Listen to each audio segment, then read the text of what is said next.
Morning, everyone. I had a chance to brief the president on the travels that I returned from last evening, where I had traveled both to Riyadh and Ankara. Had a chance to talk with in Riyadh with the king, with the crown prince, with the foreign minister, all of the United States counterparts there. We made clear to them that we take this matter with respect to Mr. Khashoggi very seriously. They made clear to me that they too understand the serious nature of the disappearance of Mr. Khashoggi.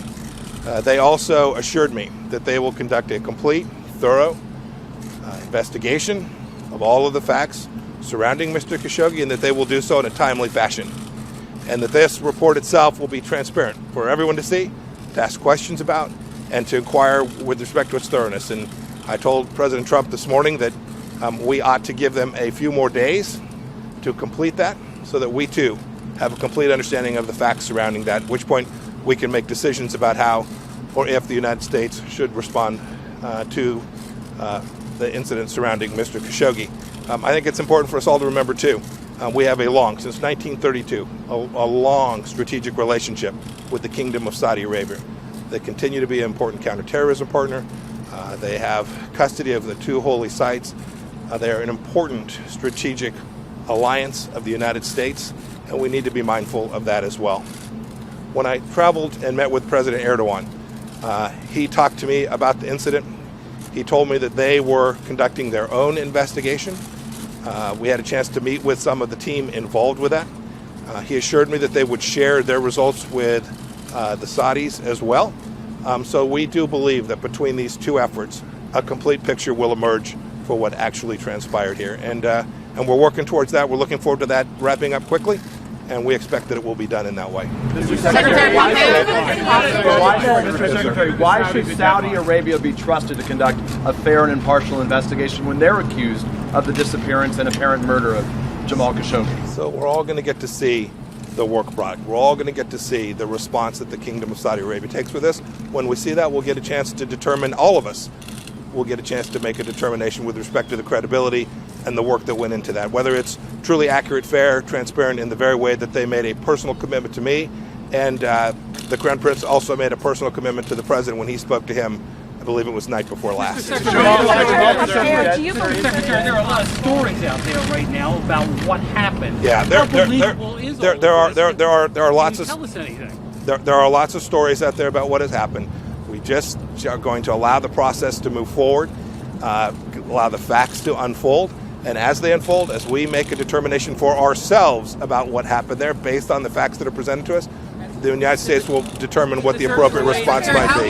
Thank you all for your time today. Now, President Trump did caution against blaming Saudi Arabia for the disappearance of Khashoggi before an investigation is completed. Roll that tape.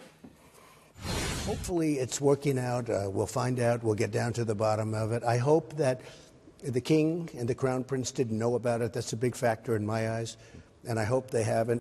Well, Secretary of State Mike Pompeo reports to the President about the situation later on this morning. Joining us now is General Jack Keane. General, this is all about retaining an ally to help contain Iran. That's what this is all about, isn't it? Well, yes, that's certainly one of the central challenges that we have, certainly in the Middle East. It's also about the fact that clearly we need regional stability, and you're talking to that there, but also oil is sustaining the global economy. Half of the world still depends on oil coming out of the Middle East, and we're also trying to keep a lid on Islamic terrorism, and the Middle East is the breeding ground for all of that. So you put all that together, and we've had a 70-plus year relationship with Saudi Arabia, and it's largely about trying to maintain stability in the Middle East and be an anchor for the last 38 years against Iranian aggression. No matter what, whatever punishment we mete out to Saudi Arabia, we're not going to break that alliance against Iran, are we? No, and I don't think there's anybody is really calling for that, except very few congressional leaders will advertise that as a policy. It doesn't make any sense. Look, something horrific has happened here.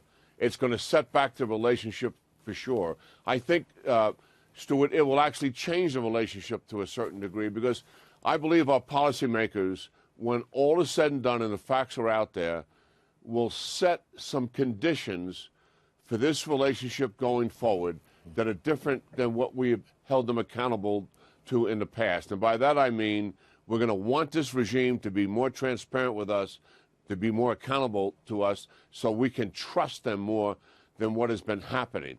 And I don't think we're going to just continue on the way we have been in the past. But we will not get a divorce, so to speak, with this relationship. General, as a military man, I want to quote the president's tweet on the migrant caravan this morning. Just a few minutes ago, literally, this is what he had to say. In addition to stopping all those payments to these countries which seem to have almost no control over their population, I must, in the strongest of terms, ask Mexico to stop this onslaught. And if I'm unable to do so, I will call up the U.S. military and close our southern border. Would you like to see the military get involved in this, General? Well, as best I can tell, there's nobody coming across that southern border that have guns in their hands and threatening the American people directly, and that's really the job of the United States military, to protect us from that kind of an onslaught. I share the president's view 100% that we have an open border, and we don't have a sovereign country with an open southern border like that where people can come across and seek refuge anytime they want. So, but what we really need is the Congress to pass laws that can support the Border Patrol and the customs agents and therefore enforce a border policy that makes some sense. It sounds almost like... I don't think... Well, it just sounds almost like... not desperation, that's the wrong word. But they're approaching. They will be at the border if they're not stopped. They'll be here in, what, 18 days? Election day. And that is a crisis. Well, I also think there's likely some political things going on here, but I'm not an expert at it, why they're coming at a time when the election is arriving. I do think he's right to appeal to the countries that we are providing aid to solicit their support in stopping these people from coming across, and certainly from Mexico itself.